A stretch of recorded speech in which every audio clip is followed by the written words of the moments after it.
morning. You are a douchebag. All right. Thank you, Sean. I love that we can say that word on the air. It makes me happy.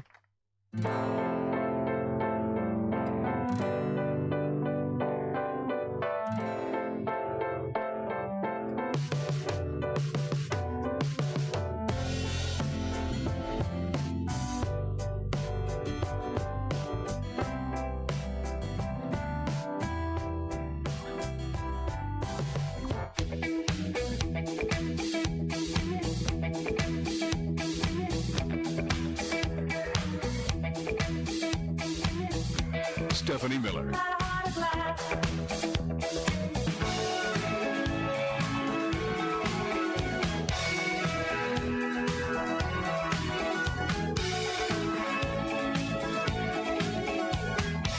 It is the Stephanie Miller Show. Welcome to it. 323-468-1135. Good morning. We're here with Monkey Ears. Carlos Alzraki. Daughter calls him Monkey Ears.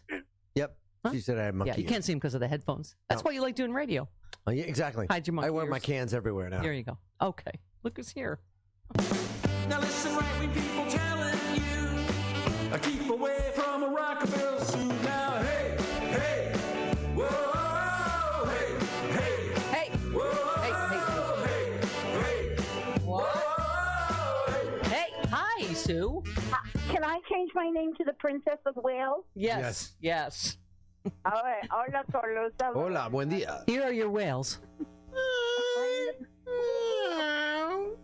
I was trying to make those noises, but I'm not allowed to even sing in my family, so Listen, I'm going to bring two pieces of good news today. Okay? Fantastic. Number one, Adam Schiff just subpoenaed Mike Flynn and Rick Gates. Yeah. And he said they lied, they committed crimes, they felt guilty to those crimes. They need to come before us and give testimony. Yeah, and I'm hoping. What is going on with Flynn? Natasha Bertrand tweeted, Flynn's new lawyer has argued that he was spied on and entrapped by the FBI. His old lawyers tried that argument and it immediately backfired. And his empty wheel tweeted, reminder, Mike Flynn got paid $200,000 by a foreign government the day after his first top secret candidate briefing. And he doesn't think that's worthy of a counterintelligence investigation? You know, Judge Sullivan gave him one more chance, and I am pretty sure he is not playing, and he's not giving him any others. So now he gets to throw the book at him, so I hope that happens. Yeah. The other thing is, let's talk about our friend Dino Badaya. Dino Badala. Yeah. I asked him for money on Twitter yesterday. He just won $4 million from that Nazi website. Yeah. He's calling in tomorrow. I know. He's giving it all to charity, though. Yeah. Yep, and that's even better. That's what good progressives do. We Americans fight and beat Nazis. And Yeah. we protect each other because we're all the same inside. And if that, and Dean should be an absolute clarion call that we win in the court. And it's disgusting and time. Sue, just for those of you who don't know, Muslim advocates tweeted, big victory. The neo-Nazi website, The Daily Stormer, is court-ordered to pay $4.1 million to our client, Muslim commentator Dino Badala, for falsely claiming he bombed an Ariana Grande concert. American Muslims will not be silenced by hate. It was particularly egregious. They sort of like cut and pasted things that were supposed to look like Dean's tweets, like taking responsibility for it. I mean, it was really disgusting. And we all, Jewish Americans and Christian Americans and Muslim Americans and atheist Americans, we all stand together and say, you know what, this vote really in 2020 is hate versus love. Yeah. Because all Trump is hate. He's like the living embodiment. And I just want to tell everyone, fear. tomorrow is his birthday. And I say find the meanest, most sarcastic birthday things you can find and send them to that malignant guy. And I say 2020, change the channel on this reality show. It's awful. Yep. Awful. This show is awful. Change the channel, as Mayor Pete says, right? You can't go on his show. You just got to change the channel. Beyond normal. Yeah. 29 minutes after the hour. Jackie Scheckner next.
9-letter word for drinking problem. Stephanie Miller.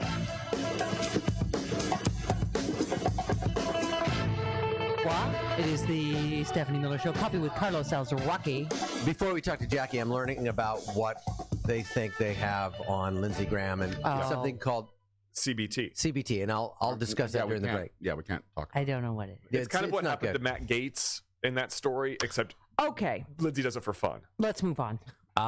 This is the tweet that the Lawrence Tribe tweet that Malcolm Nance was telling us about yesterday, which is so dead on as most things. He says, Dems are foolishly giving Trump the best of both worlds. He gets the benefits of blaming Dems for thinking and talking about impeachment, but avoids the burdens of a full-blown impeachment inquiry that would get the full truth out and expose his crimes for all to see. Thank you. And Jennifer Rubin said, we have reached the point where Trump is attempting to obstruct a House investigation into his attempt to obstruct Mueller's investigation, telling me began July of his obstruction, the attempt to fire Mueller. Okay. That's what I was saying. He's obstructing the original obstruction by obstructing the obstruction into the... I abstract the word obstruction from the dictionary, okay? I'm taking it out of the dictionary. Okay. Let's talk to our friend. It's Scheckner again.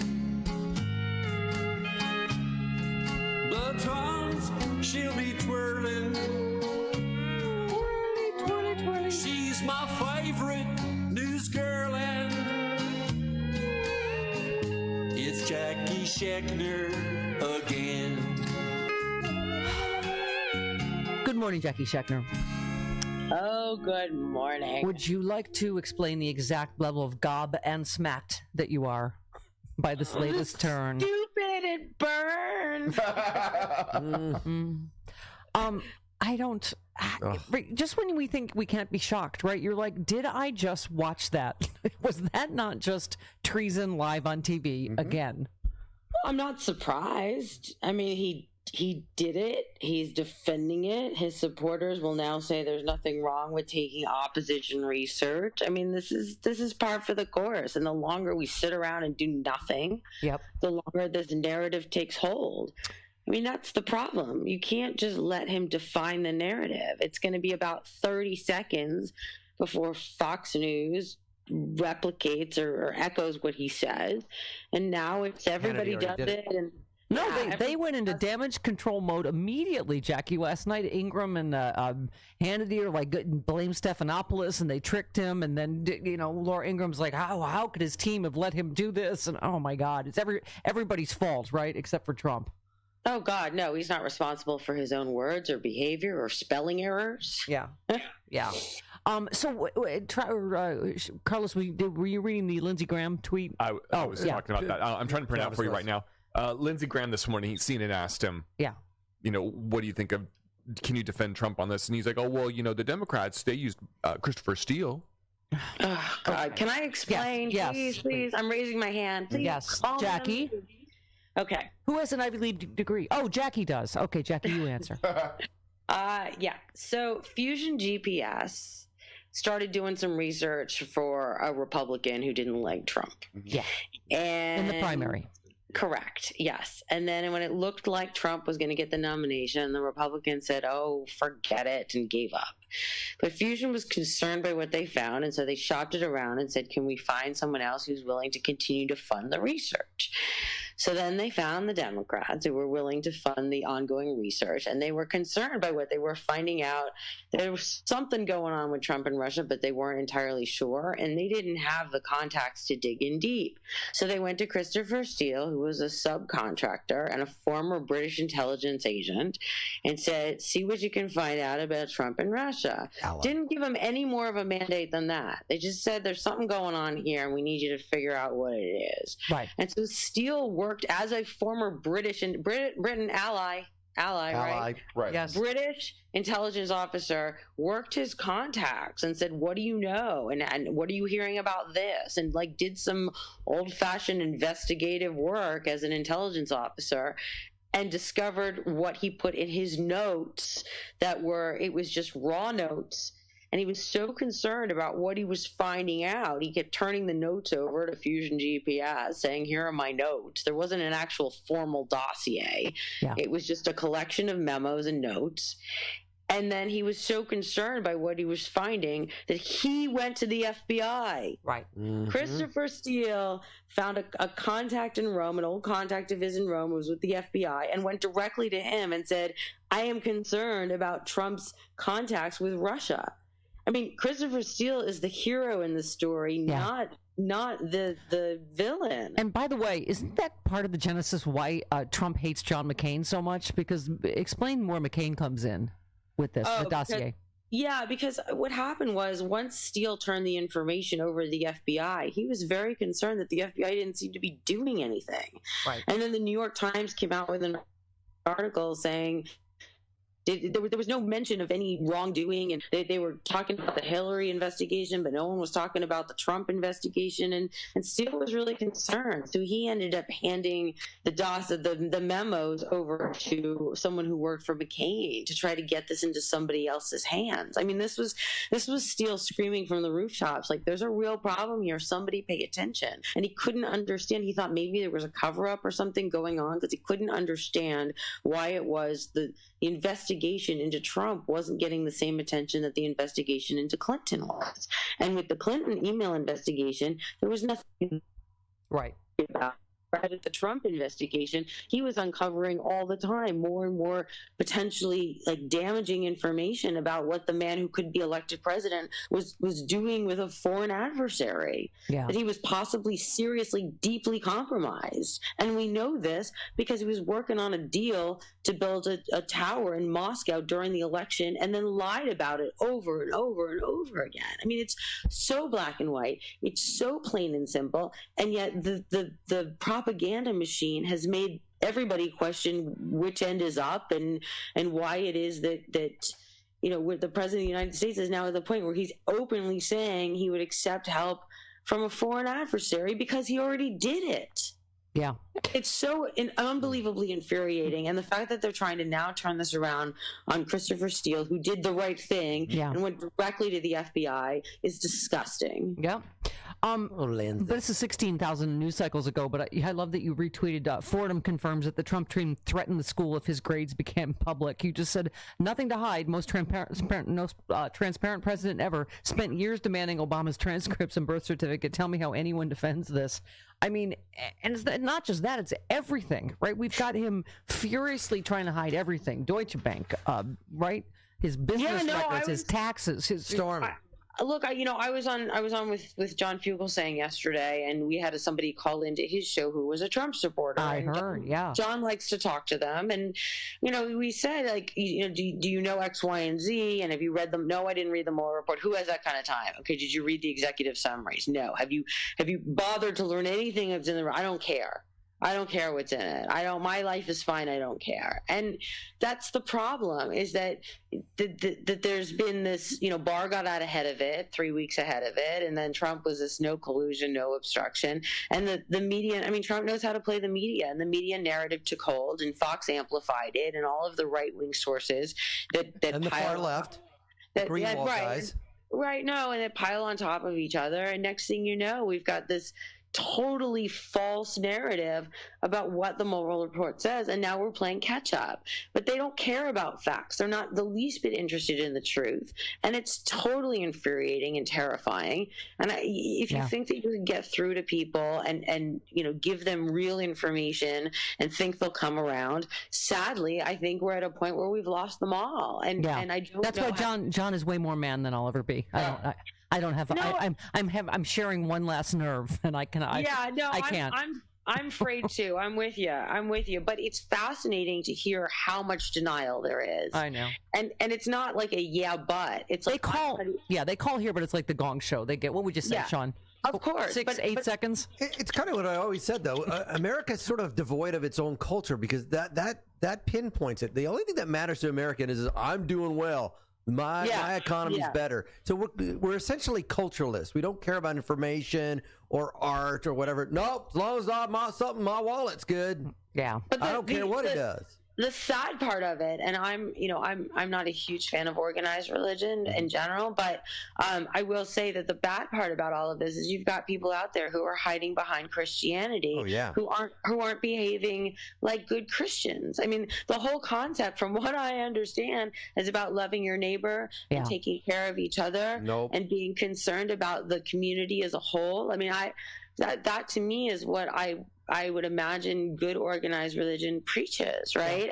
So if you're hiding behind that and you're not interested in the fact that the president of the United States collaborated with a foreign adversary and is not only did it, and we have proof that he did it, he tried to obstruct the investigation into it and is now announcing he'd be more than happy to do it again. Yeah, I have to. Well, I don't have anything organized in my life, including religion. But I bet you Putin's going to be on a float. That's why I need little rays of light on Twitter. Sandy tweeted, "Just wait until the Deutsche Bank records are released. I was in the hearings. It is bad for Trump and all his kids. Money laundering Russian oligarchs, bad. It's common sense, Jackie. They would not be this furiously trying to stop all of this stuff if it wasn't really bad." For Trump, I mean, how could you say you're the most transparent president ever, and you want the government to have access to nothing? Because it's all damning. The grades are damning. The bank records are damning. The census stuff that they just exerted executive privilege over, like it's all damning, all of it. And the only Republican telling the truth, and that is a dead Republican, and he didn't do it on purpose. Right? Yeah. No, his estranged daughter, right? Outed his records. Saying that it's basically to discriminate against people of color and Democrats. Mm-hmm. It's all so shady and illegal and immoral, and the fact that there is a whole 30-something% of this country who just doesn't care, and that's the sad part. I mean, these are the people that stand behind him at rallies, and it is getting so dangerous, Jackie. When you look at these polls, that's part of why he is freaking out. It's not just his internal polling. Jennifer Rubin tweets, "The latest Quinnipiac poll is even more devastating for Trump than one might initially think. It's also devastating for the cottage industry of, quote, electability tut-tutters who say that anyone but a white male is a high-risk choice for Democrats." I think Elizabeth Warren has just passed Bernie Sanders in a couple of polls. California. Yeah, a couple of big polls. We have to stop with this electability nonsense. Yeah. We really do. Well, Rachel Maddow, I think, was saying it on a different show that she was on, Jackie, about, you got to just go who you want and not who you think other people want. Correct. Right? Mm-hmm. Yes. Yeah. I mean, Donald Trump wasn't electable by any stretch of the imagination, and he got elected. Stop projecting. Just find a candidate whose stuff you like, right, who you think's going to do a good job, and support the candidate. And frankly, if your person wins in the primary, great. And if he or she doesn't, that's great too. Yeah. Vote against Donald Trump. I don't care. Yeah, that's what Sanders did. Don't keep doing Russia's work, right? No. Yes. Vote for health care, vote for wage increases, vote for reproductive rights, vote for whatever it is. Clean air, climate, Yeah, the planet's melting. Right. Whatever your thing is, that's fine, but it's going to be the Democrat. So, it's time to stand on ceremony is over. Either we win this election or we're in deep trouble. And frankly, I don't understand why we're not having public hearings right now with everybody who's implicated in the Mueller report. Yeah. I can't see how after last night Nancy Pelosi can't, Eric say Swalwell it's just go came time. out this morning and said he's in favor of opening impeachment hearings. Go time. You have to. You have to. There's enough of this wait and see. We don't have this time anymore. The election's not going to do it. You have to get out there now and put all the information. You don't even have to move ahead with the vote. Just get the information into the public sphere. That's what we said, Jackie. All morning we've been saying, well, we're going to wait till they do it again, and then we go, they took the football away again. No more. I mean, he not just forgives Russia at every turn and says he believes Putin over his own intelligence agencies. He just extended an evite to every foreign adversary to come in and do the same because he says he's willing to accept it. I mean, on behalf of Jackie Schechner's cats who love their pretty litter, no more. No more. It's no more kitty. That's no more kitty. Yeah. Do you need another pretty litter ad? Because I got a good one for you. Oh, yeah, do it. What is it? Oh, my cats have two different litter boxes because there's two cats. Mm-hmm. And one has the pretty litter and one has the stuff that they were using before. Ooh, a science experiment. They will both go to the pretty litter before they go to the other one. Yeah. Over and over Mine and too. over again. They love it. It is like their new obsession. That is the litter they will choose. They will wait for me to clean it before they'll go to the other one. They are, yeah. I have a groundbreaking idea. What if you put pretty litter in both cat boxes? Well, that's what I need to do. Pretty litter. I need to figure this out. I need to figure this out now because the other one's really big. So now that is a scientific control experiment. I was going to say, Stephanie Mills Show can now say scientific study has proven that 2 out of 2 kitties prefer kitty litter. Just blinded you with science. I had a house guest this weekend, and he said, "How come I haven't smelled your litter box all weekend long?" I said, "It doesn't smell. It doesn't smell. Exactly." Right. So thank you for that unsolicited testimonial. Now we're late. I love you. Goodbye. Bye, Jackie. There she goes. Okay. No more kitty. So now they're saying more. Okay, 49 minutes after the hour. This port, in a sane world, there would be a big extra charge for that kind of eye candy sitting right over there named John Fugelsang. Okay, Free Speech TV. It is fun drive time. We got to stay on the air here. Yes. With the exciting conclusion. Something. Impeachment, something. Freespeech.org or call them 877-378-8669. Look at our new premiums. Donald Trump toilet paper and a toilet brush. Yeah. Fantastic. You can wipe your butt and clean your toilet with them? Right. Come on. And we are running behind. You got to help us catch up here. Please. Keep Mama and the Mooks on the air. We have trucker hats. We've got fantastic. We've got a virtual meet and greet this time. That's right. You can do from home. It's only half the price of the full meet and greet, but we'd love to see you at the full meet and greet if you can. OMFG. 877-378-8669 or freespeech.org. Mama and the Mooks, thank you. Good morning, Charlie Pierce. Here's the beautiful John Fugelsang for you. I'm keeping my love for John close in my heart. Thank you, Charlie. It's I wish I could quit you. How are you, my brother? Very good, sir. How are you? Good. What are we talking about today? I don't know. You were you tweeted about the John Dean hearing. We were just playing some sound from it. You said Jamie Raskin talking to Dean about Raskin's father being on Nixon's enemy list is my peak geekery. Oh yeah, that was great. That was the arms of scandal of 2 generations reaching out to embrace me. You took away the same thing I did, though. Brother Collins is a blithering fool. Thank you. Thank you. Yeah, some of these guys seem to know what they're doing and are so somewhat coherent in their wingnuttery, but Collins is just way overmatched by life. Yeah. Yeah. Matt Gaetz, I would say, is pretty close second. Well, no, Matt Gaetz is he's at least amusing, and Jim Jordan who buys entire suits and then throws the jacket away because he thinks it's wrapping paper. I mean, he has there's a straight line to his crazy. Yes, there is. Just doesn't seem to know why he's there. Yeah. You said Gohmert is getting to the bottom of the Watergate affair. Yeah, that was. It's good we got that stuff cleared up. Yeah, and I mean, and Louis Gohmert is a category all by himself. Such a Gohmert. Yeah, Gohmert makes me ashamed to be an illiterate racist. It's not the same. But Charlie, you're right. With having Dean there, then you've got the Trump scandal. Then you've got with Barr, Iran-Contra is represented, and with John Bolton, Iraq War is represented. So all the major scandals of my lifetime